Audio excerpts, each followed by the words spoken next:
The National Human Rights Commission spearheaded a crucial one-day workshop aimed at facilitating the preparation and submission of the Gambia's Universal Periodic Review Report in alignment with the fourth cycle of the UPR Working Group. The UPR, a distinctive mechanism established by the UN Human Rights Council, operates to enhance the human rights situation in all member states through a periodic peer review of their human rights records every 4 years. Underlining the significance of the workshop, Emmanuel Daniel Diouf, chairman of the National Human Rights Commission, emphasized its pivotal role in amplifying the voice of human rights. Now, the UPR is a unique process involving a periodic review of the human rights records of all of the 193 member states. It gives the states the opportunity to discuss measures that they have adopted to improve the human rights situation in their countries and how and what they have done or are doing to overcome the challenges to the enjoyment of human rights. The process also includes the sharing of best human rights practices by the states. The review process is conducted in an interactive manner between the state under review and the UN member states during the meetings of the working group. During the dialogue, UN members can pose questions, comments, and/or make recommendations to the states under review. At the 10th meeting of UN member states on November 8, 2019, the Gambia accepted 207 out of 222 recommendations, marking a significant step in their commitment to human rights.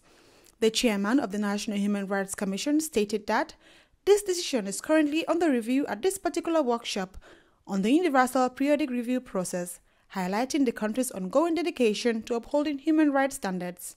Yvonne Masarafuka, representing the resident coordinator of the United Nations in her address, stated that the UPR is a significant innovation of the Human Rights Council, providing an opportunity for all states to declare the actions they have taken to improve the human rights situation in their countries and to overcome challenges in the enjoyment of human rights. This year, the Gambia will submit its final report, an opportunity for the Gambia to highlight actions taken to improve the human rights situation in the country.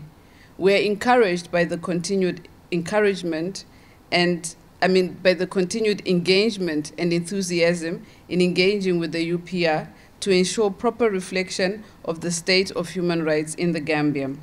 Ladies and gentlemen, it is critical that other stakeholders participate in this process. The participation of all relevant stakeholders is encouraged throughout all the relevant steps of the process.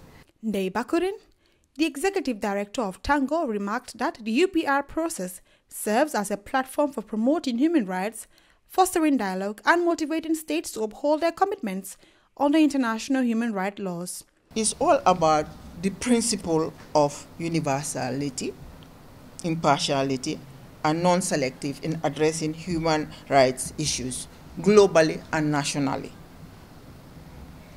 And I believe if you talk about human rights, you think of good governance.